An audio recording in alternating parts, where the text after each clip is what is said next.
ఎన్నాళ్ళు లేచి వెళ్ళిపోతావు? సూటిగా మిమ్మల్ని ఒక మాట అడుగుతున్నాను, లేచి ఎక్కడికి వెళ్తున్నావు?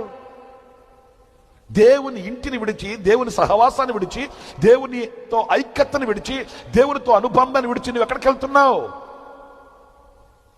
నేను మిమ్మల్ని అందరిని అడుగుతున్నానండి ఈ మాట.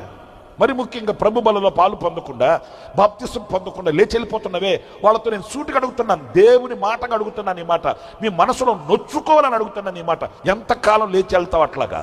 ఎక్కడికి వెళ్తావు?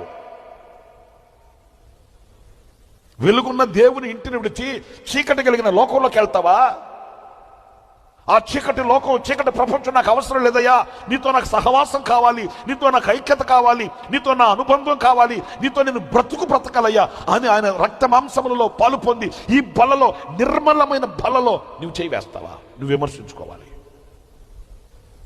మరి ముఖ్యంగా ఇప్పుడు ఆరాధన ముగించగానే, వాక్యం ముగించగానే కొంతమంది బలలో పాలు పొందకుండా లేచి సంఖ్యలో బైబిల్ పట్టుకుని వెళ్ళిపోతుంటారే, వాళ్ళని నిలదీసి అడుగుతున్నాను దేవుని వాక్యాన్ని బట్టి.